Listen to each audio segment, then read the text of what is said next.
Bible ఎక్కువ మంది తెచ్చుకుంటారని ఎదురు చూశాను. తెచ్చుకున్న వాళ్ళు చూపించండి, తెరిచి చూపించండి.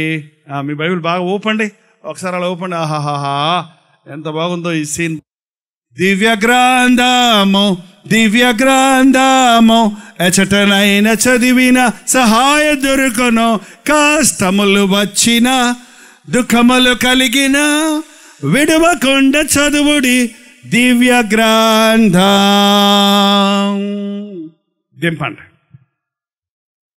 ఎంతమందికి మెఫీబోషెత్ అనే వ్యక్తి తెలుసో చేయి చూపించండి. మెఫీబోషెత్ చాలా తక్కువ మందే ఉన్నారండి. ఓకే, సరే, తెలుసు అన్నారు. ఎవరండి? అబ్బా, యోనాతాను కొడుకు,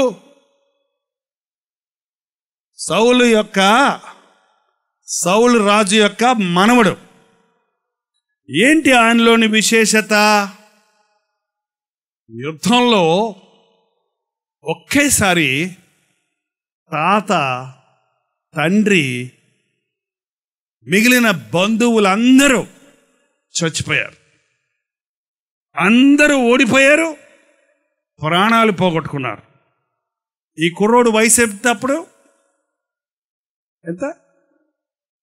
5 సంవత్సరాల వయసు.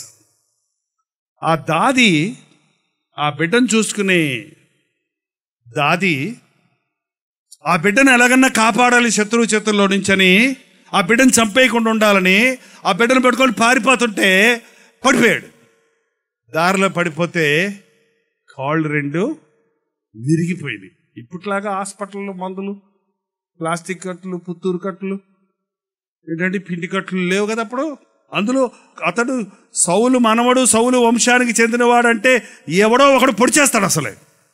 కాబట్టి ఆ దాది ఆ బిడ్డను అలాగ తీసుకెళ్ళి ఎక్కడో దాచి కాస్త గంజి పోసి పెంచుతూ ఉంది. ఎవరతను? రాజకుమారుడు. ఏ స్థితికి వచ్చాడు? దిక్కుమాలిన స్థితికి వెళ్ళిపోయాడు. కాళ్ళు విరిగిపోయినాయి,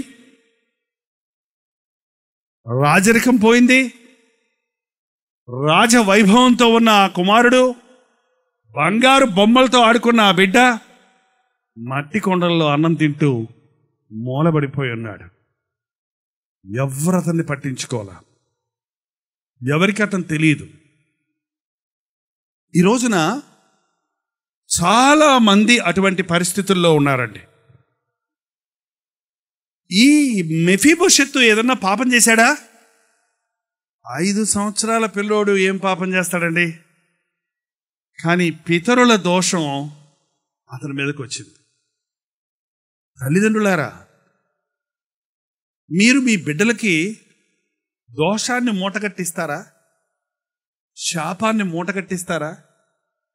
మీరు చచ్చిందే కాక మీ బిడ్డలు దిక్కుమాలిన స్థితిలో ఉండనట్లుగా మీరు అంగీకరిస్తారా?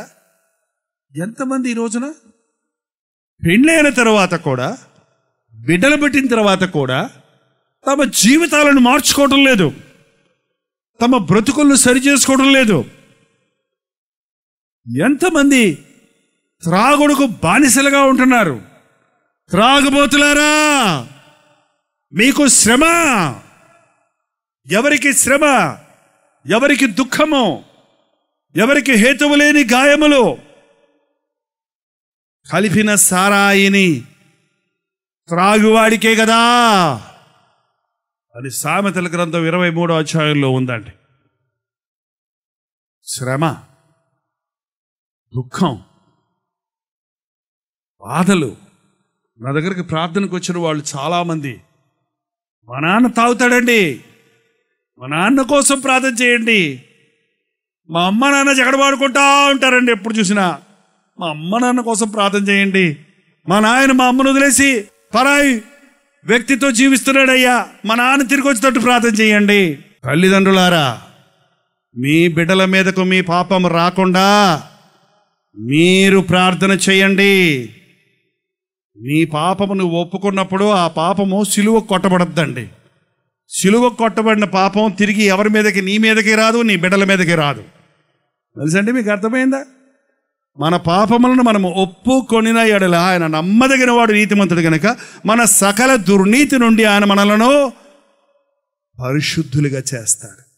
తల్లిదండ్రులారా, మీ పాపములు మీ బిడ్డల మీదకు రాకుండానట్లు పశ్చాత్తాపడండి.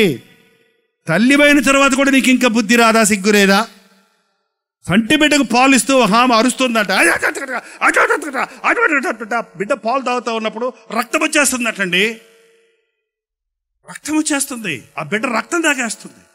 మీరు అనుకుంటున్నారేమో, ఒకవేళ తల్లి పాలు ఇచ్చి బిడ్డను పెంచుతున్నప్పుడు, తల్లి శరీరంలో భాగాన్ని ఇస్తున్నప్పుడు తన స్వభావాలు కూడా బిడ్డకి ఇస్తుంది. తన ఉద్రేకాలన్నీ బిడ్డలోకి వెళ్ళిపోతున్నాయి. మళ్ళీ ఆ పిల్లల్ని తీసుకొచ్చి వీడు ఎక్కువ అలర చేస్తున్నాడండి, వీడి కోసం ప్రార్థన చేయడం నన్ను అడుగుతారు. మళ్ళీ నువ్వు అట్ట పెంచావు. అన్న సమూయేలును పెంచినప్పుడు పాలు విడిచే సమయానికి పాలు తాగుతూ ఉన్నాడు బిడ్డ. పాలు తాగటం ఆపేసేటప్పటికి దేవునికి ఒప్పందం చేసుకున్నట్టు దేవాలయాలను తీసుకొచ్చి వదిలిపెట్టేసిందండి. ఏఫోదు కుట్టి సమూయేలును దేవాలయంలో వదిలిపెడితే మమ్మీకి టాటా చెప్పాడు. నేను దేవుని సేవ చేయటానికి నాకు ఈ భాగ్యం దొరికిందే, దేవాలయంలో నాకు ఈ భాగ్యం దొరికిందే అని దేవుని స్వరాన్ని వింటూ సమూయేలు దేవాలయంలో పెరిగాడు. తల్లి, నీవు ఎలా పెంచుతున్నావో నీ బిడ్డలు అలాగే ఉంటారు. దేవుని వాక్యంతో పెంచు, ఉగ్గుపాలతో దేవుని వాక్యాన్ని నేర్పించు. నీ ఉద్రేకాలు, నీ కోపాలు, నీ ద్వేషాలు వదిలిపెట్టు. నీ పాపము శాపము నీ బిడ్డల మీదకు రాకూడనట్లుగా మీ బిడ్డలను దేవునికి సమర్పించండి. దేవుడు నీకు బిడ్డని ఇచ్చినప్పుడు బిడ్డ కావాలంటారు. బిడ్డని ఇచ్చాక నీ ఇష్టం వచ్చినట్టు పెంచుతున్నావు, కానీ ఆ బిడ్డను దేవుని కొరకు పెంచడం లేదు. సౌలండి గాడిదల మీద తిరిగేవాడు. ఎక్కడ తిరిగేవాడు? గాడిదలు కాసుకునేవాడు ఆయన. ఆ గాడిదలు తప్పిపోతే అవి ఎక్కడికి పోయినాయో తెలుసుకుందామని ప్రవక్త దగ్గరికి వెళ్ళాడు. ఎవరా ప్రవక్త? ఈ సమూయేలే పెద్దోడయ్యాడు. ఆ సమూయేలు ప్రవక్త దగ్గరికి వెళ్తే సమూయేలు చెప్పాడు, రే నువ్వు నాయన గాడిదలను ఎతుకుతున్నావు కానీ నిన్ను దేవుడు ఎతుకుతున్నాడయ్యా. నీ కొరకు దేవునికి గొప్ప ప్రణాళిక ఉంది. నిన్ను ఇశ్రాయేలీయులకు రాజును చేయాలనుకుంటున్నాడు అని ఆ రాత్రంతా కూర్చొని అతని కోసం ప్రార్థన చేసి అతన్ని అభిషేకించి ఇశ్రాయేలీయుల మీద రాజును చేశాడు. గాడిదల వెంబడి తిరిగేవాడికి రాజా, ఎంత కృతజ్ఞత ఉండాలి. ఎబ్బే, కొంతమందికి దేవుడు ఆశీర్వాదాలు ఇస్తే ఎందుకది అట్ట అహంకారం? నీకు అధికారం ఉందంటే, నీకు ఆరోగ్యం ఉందంటే, నీకు కుటుంబం ఉందంటే, నీకు ఆస్తి ఉందంటే, నీకు చదువు ఉందంటే, నువ్వు ఫస్ట్ క్లాస్లో పాస్ అవుతున్నావంటే, నీకు మంచి ఉద్యోగం ఉందంటే, అది దేవుని వలన నీకు ఇచ్చినది, దేవుని వలన వచ్చినది అని నువ్వు మర్చిపోయిన రోజు దేవుణ్ణి మర్చిపోతావండి. సౌలు దేవుని మీద తిరగబడ్డాడు. సమూయేలు ప్రవక్తను నిర్లక్ష్యం చేశాడు, అవిధేయుడయ్యాడు. దేవుడు చెప్పిన మాటను సగం సగం నెరవేర్చాడు, విసిగిచ్చేశాడు. దేవుడు అన్నాడు, ఛీ, ఈ సౌలుని నేను కోరుకున్నందుకు బాధపడుతున్నాను, ఇతను నేను తోసేస్తున్నాను అన్నాడు. అంతే. ఏంటండి, సమూయేలు వచ్చి నిన్ను తోసేస్తున్నాడు దేవుడు అని చెబితే, అయ్యా తప్పు చేశాను, నన్ను క్షమించు, అంత మటుకు బాగానే ఉందండి. మనుషులందరి ముందు నన్ను సిగ్గుపరచకు, అందరి ముందు నన్ను గణపరచు అని అంగీ పట్టుకుంటే ఆ ప్రవక్త యొక్క అంగీ చినిగిపోయిందట. తప్పు చేసినోడికి ఘనత కావాలా, తప్పు చేసినోడికి అవమానం కావాలా? చెప్పండి. భలే తాగుతున్నావు నాయనరా అని పూలదండేసి నమస్కారం పెట్టాలా? చెప్పండి. భార్యను వదిలిపెట్టి పరాయి స్త్రీ అమ్మడు తిరుగుతున్నావు బ్రదరు, రండి బ్రదరు అని చెప్పి పూలమాలేసి పూల గుర్తిచ్చి సన్మానం చేయాలా? శాలువా కప్పి దవడ దవడ వాయించాలా? ఏంటండి, అరే సిగ్గులేదండి. తాము సిగ్గుపడవలసిన విషయంలో అసూయపడుతున్నారంట. ఒక పనికి మాలిన తండ్రి తన కుమారుడు చెప్తున్నాడు, రే ఓకేరా, ఓకే పర్వాలేదురా, నేను చూడు ఎట్టాగా మీ అమ్మకి తెలియకుండా రెండో ఫ్యామిలీని మెయింటైన్ చేస్తున్నాను, అటు చేసుకోరా, చేసుకుంటే గొడవలు ఎందుకురా అన్నాడంట. ఇదేం తండ్రి అండి? మోసగాళ్ళను ఉత్పత్తి చేస్తారు, అబద్ధికులను ఉత్పత్తి చేస్తారు, గర్విష్ఠుల్ని సిద్ధం చేస్తారు. నా బిడ్డలు గర్విష్ఠులు అవడం నాకు ఇష్టం లేదు అన్నవాళ్ళు, నా బిడ్డలు యోగ్యులు అవ్వాలని ఆశించిన వారు, నా బిడ్డలు దేవుని సాక్షులు అవ్వాలని ఇష్టపడిన వారు మొదట మీ జీవితాన్ని మార్చుకోనండి. మొదట మిమ్మల్ని మీరు దేవునికి అప్పగించుకోనండి. సౌలు యొక్క శాపం దేవునిని పెడచివిని పెట్టి దేవుని స్వరాన్ని నిర్లక్ష్యం చేసి ఎన్ని అవకాశాలు దేవుడు ఇచ్చినా దాన్ని అలక్ష్యం చేసినందున యెహోవా దేవుని ఆత్మ సౌలును విడిచిపోయిందట. దురాత్మ వచ్చి సౌలును పట్టుకుందంట. ఆ దురాత్మ వచ్చినప్పుడు సౌలు అంట ఏడుస్తా ఉంటాడంట. సౌలు రాజా ఏమైంది రాజా అనందంటారా రాజా? కూల్ డ్రింక్ తాగుతారా ప్రభు రాజా? నిద్రపోతారా? పడక చెత్తమని చేయమంటారా? ఏమైంది రాజా? దురాత్మ వచ్చి అతన్ని నలిపేస్తుందంట. చాలా మంది ఈ రోజులో ఏడుస్తూనే ఉంటారు. ఎందుకు ఏడుస్తున్నావంటే నాకే తెలియదు అంటాడు. మళ్ళీ పైగా పూర్వకాలం అంటే ఏడుపు వచ్చింది అనుకోండి, బోర్ని ఏడ్చేసేవాళ్ళు. పెద్ద సరువు బోర్ని ఏడ్చేసి ముక్కు అంతా సీదేసి కళ్ళన్నీ తుడుచుకొని హాయిగా కాస్త తేలికయ్యేది. ఇప్పుడు అట్ట కాదు, ఆడవరం స్టైలు. ఎందుకు ఏడుస్తున్నావు? ఏం లేదు. ఏంట్రా అంటున్నావు? ఏం లేదు అనేటప్పటికి ఏమైపోయింది లోపట? డిప్రెషన్ అనే మాట ఇప్పుడు ఎక్కువ వినపడుతుంది. కృంగుదల. తల్లిదండ్రులారా, మీ బిడ్డలు జాగ్రత్త. ఒక్కొక్కసారండి తల్లి ఏడ్చి ప్రార్థన చేస్తుంటుంది బిడ్డ కోసం, కానీ తండ్రి ఇష్టానుసారంగా బ్రతుకుతుంటాడు. ఆ తండ్రి యొక్క శాపం బిడ్డ మీదకి రాకుండా ఆ తల్లి కన్నీరు కారుస్తుంటుంది. అలాంటప్పుడు ఎవరు జయిస్తారనుకుంటున్నారు మీరు? ప్రార్థనే జయము. చెప్పండి ఆ మాట అందరూ కూడా నాతోటి. ప్రార్థించే వారే గెలుస్తారు కానీ సాతాను సంబంధాలు గెలవరండి. మీ బిడ్డల కోసం ప్రార్థించండి. దిక్కుమాలిన స్థితిలో ఉన్న మెఫీబోషెతును దేవుడు చూచాడు. దావీదు జ్ఞాపకం చేసుకున్నాడు. దావీదు మనసులో యోనాతాను కుటుంబాన్ని కరుణించాలని, ఉపకారం చేయాలని, దయ చూపించాలని, ప్రేమ చూపించాలని ఆశ పుట్టింది. తన దగ్గర ఉన్న వారిని పిలిచి, సౌలు కుటుంబం వాళ్ళు ఎవరన్నా మిగిలారా అని అడిగారు. సాధారణంగా ఒక రాజు అయిన తర్వాత శత్రు సంబంధమైన వ్యక్తులందరినీ రూపం ఆపేస్తారు. ఓ చిన్న బిడ్డ ఉన్నా కూడా ఆ వంశం వస్తే మళ్ళీ నాది సింహాసనం అంటాడని వాళ్ళని చంపేస్తారు. అకస్మాత్తుగా దావీదు ఎవరన్నా ఉన్నారా అని అడిగినప్పుడు వాడిని చంపేస్తారేమో, అందుకు అడుగుతున్నారేమో అనుకున్నారు అసలే. కానీ నేను ఉపకారం చేయాలన్నాడు. అప్పుడు ప్రక్కనున్న వ్యక్తి చెప్పాడు, యోనాతాను కుమారుడు ఒకడు ఉన్నాడు అని చెప్పినప్పుడు సమూయేలు 2వ గ్రంథము 9వ అధ్యాయము, యోనాతానును బట్టి నేను ఉపకారము చేయుటకు సౌలు కుటుంబములో ఎవడైనా కలడా అని దావీదు అడుగగా, సౌలు కుటుంబములో ఎవడైనా శేషించి ఉన్నాడా అని అడుగగా, యోనాతానుకు కుంటి కాళ్ళు గల కుమారుడు ఒకడున్నాడని రాజుతో మనవి చేసెను. అతడెక్కడున్నాడని రాజు అడుగగా, చితగించుము, అతడు లోదేబారు అమ్మీయేలు కుమారుడగు మాకీరు ఇంట ఉన్నాడని రాజుతో అనెను. అప్పుడు రాజైన దావీదు మనుషులను పంపి లోదేబారులోనున్న అమ్మీయేలు కుమారుడుగు మాకీరు ఇంటి నుండి అతని రప్పించెను.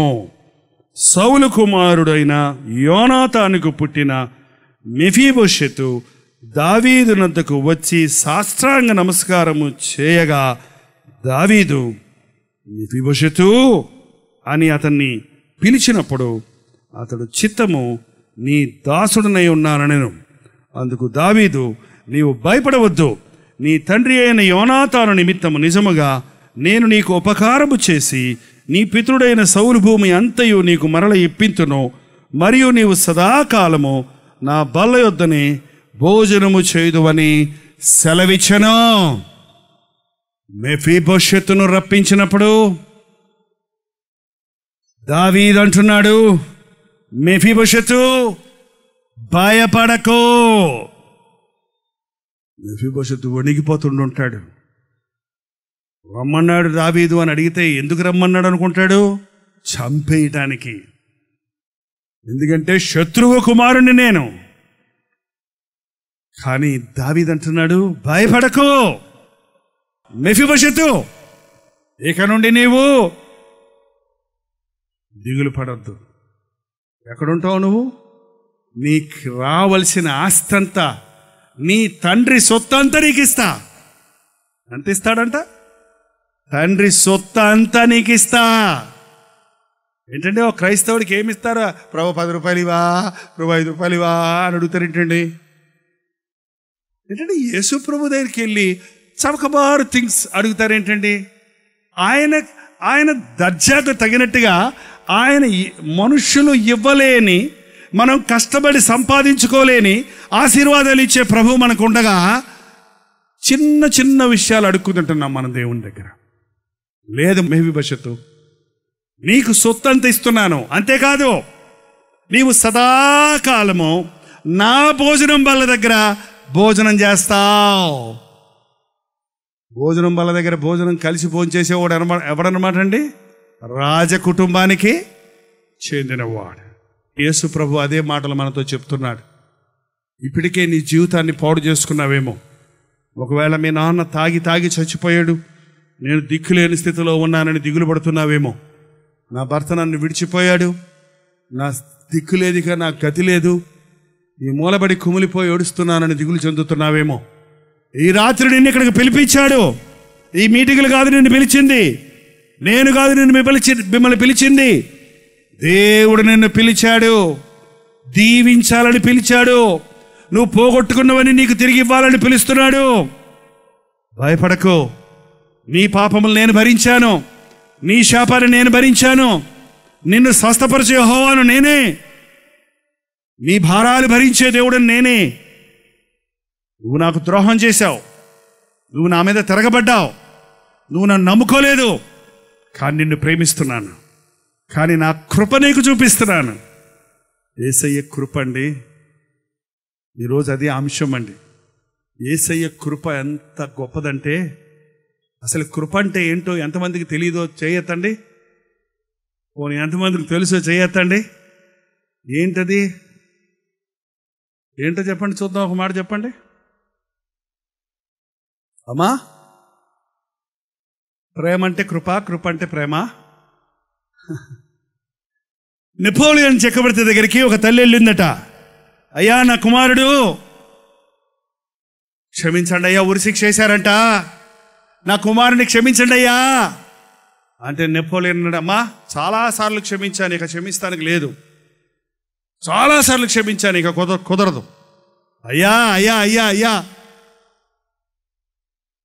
కనికరించండి అయ్యా, కృప చూపించండి అయ్యా, దయ చూపించండి అయ్యా అంటే రాజు అన్నాడు, చెప్తున్నాడు కదమ్మా, వాడు దయ చూపించడానికి అర్హుడు కాదు అంటే ఆ తల్లి కన్నీటితో అంటుందంట, అయ్యా దయ చూపించడానికి కూడా అర్హత కావాలా? అర్హత లేని వారికే కదయ్యా దయ చూపించాల్సింది అంటే నెపోలియన్ చక్రవర్తి అదిరిపోయాడంట. అవును కదా, అర్హత లేని వారి మీద దయ చూపించటమే, అర్హత లేని వారిని క్షమించటమే, అర్హత లేని వారిని ప్రేమించటమే, అయోగ్యమైన వారిని క్షమించటమే దయ చూపించటం. ఏ మాత్రం మెఫీబోషెతుకు అధికారం లేదు అక్కడ. శత్రువు యొక్క కుమారుడు, ఏ మాత్రం అతడు యోగ్యుడు కాదు అక్కడ రాజుగారి బల్ల దగ్గర కూర్చోడానికి. కుంటోడు, ఏ విధంగానూ అతనికి యోగ్యత లేదు, కానీ అతని మీద కరుణ చూపించాడు. నీకు నాకు ఏ యోగ్యత లేదండి, నీవు దిక్కుమాలిన స్థితిలో ఉన్నావని. యేసయ్య లేని వాళ్ళు ఏం లేదండి వాళ్ళకి. ఇంకా మీరు ఎన్నన్నా చెప్పండి, యేసు ప్రభువు లేనివాడు జీవితం సున్నా. ఎన్నున్నా నిత్య నరకానికి పోవలసిన పరిస్థితి నీకుంది. మరణించిన తరువాతే శాశ్వతమైన జీవితం ఉంది. యేసు ప్రభు నిన్ను క్షమించటానికి సిలువలో తన ప్రాణమిచ్చి, తన రక్తాన్ని చిందించి నీవు పొందవలసిన దెబ్బలను ఆయన పొంది, నీ ముఖం మీద పడవలసిన ఉమ్మి ఆయన ఉమ్మి వేయించుకొని, నీ పాప భారమంతా కలువరి సిలువ వరకు తీసుకొని పోయి ఆయన సిలువలో యాగం చేశాడు. మనం ఇంకా శత్రువులు ఉండగానే, మనం ఇంకా బలహీనులు ఉండగానే, మనం ఇంకా ఆయన్ని ఎరగక ముందే, జగత్పునాది వేయబడక ముందే, రక్త ప్రోక్షణ లేకుండా పాప క్షమాపణ జరగదన్న మాట నెరవేరినట్లుగా మనందరి పాపముల కొరకు దేవుడు గనుక ఒకేసారి నిర్దోషము నిష్కలంకమైన రక్తమును చిందించి పరిహారం చేశాడు. ఈ రోజున ఆయన నామంలో మనకు రక్షణ ఉన్నది. పోగొట్టుకున్నవన్నీ నీకు తిరిగిస్తాడు.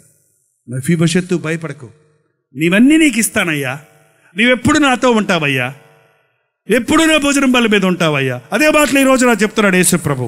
నీకు అన్నీ ఇచ్చారు, బుద్ధి విజ్ఞాన సర్వ సంపదలు నాలో ఉన్నాయి, అన్నీ నీకు ఇస్తాను నేను. అంతేకాదు నీవెల్లప్పుడూ నాతోటే ఉంటావు.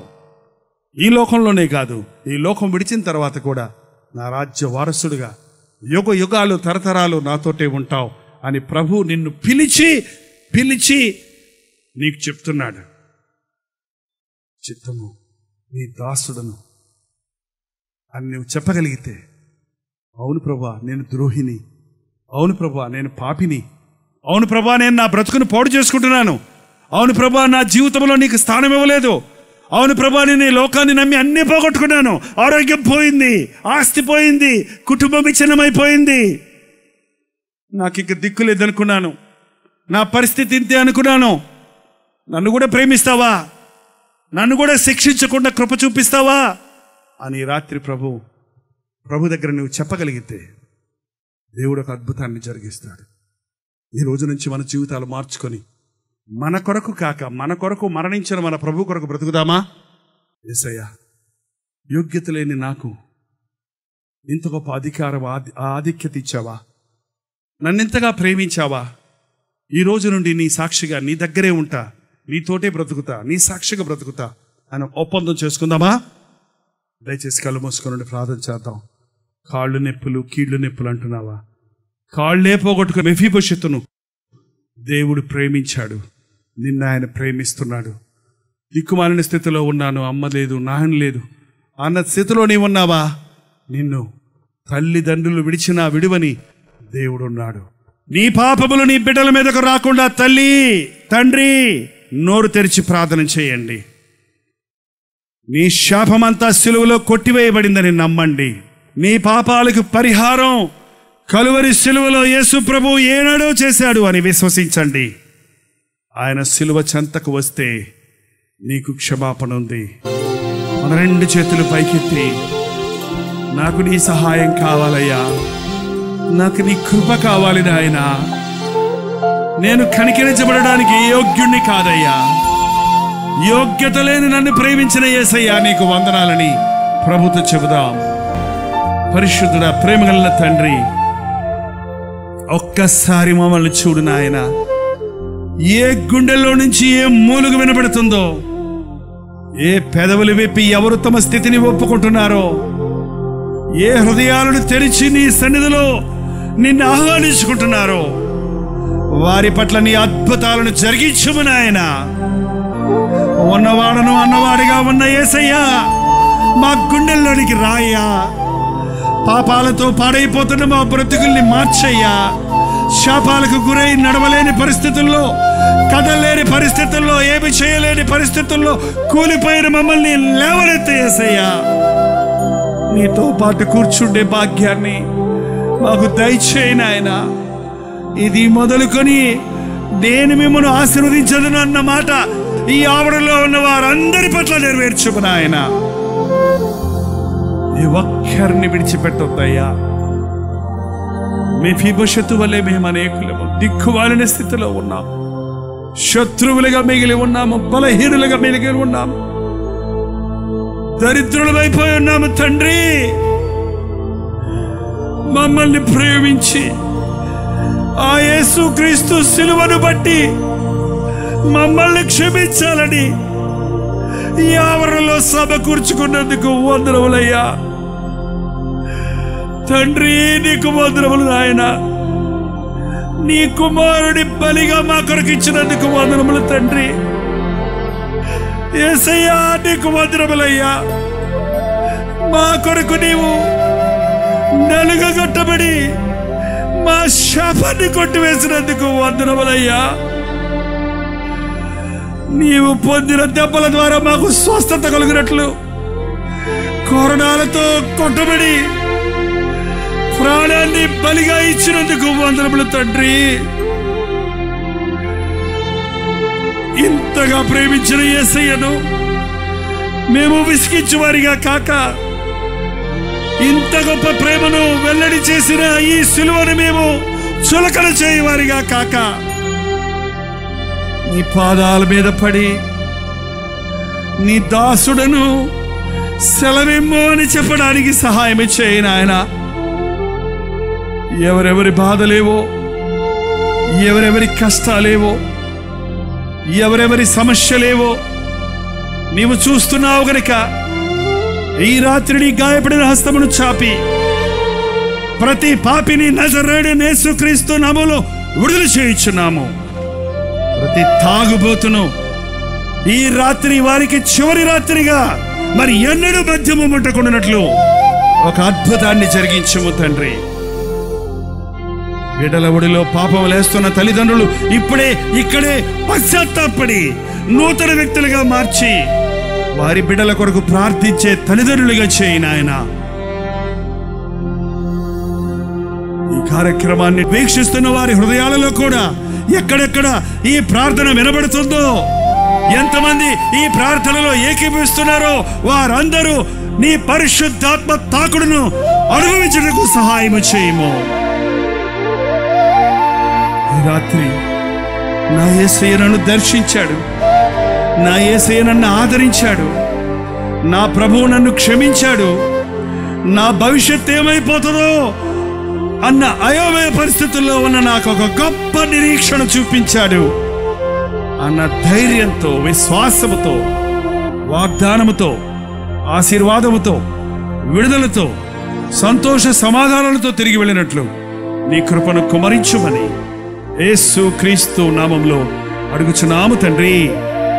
మన తండ్రి అయిన దేవుని యొక్క ప్రేమయు, కుమారుడైన క్రీస్తు యొక్క కృపయు, ఆదరణకర్త అయిన పరిశుద్ధాత్మ యొక్క సహవాసమును కుడి వచ్చిన మనందరికీ ఇప్పుడును సదాకాలమును తోడై ఉండును గాక. ఆమేన్, ఆమేన్, ఆమేన్.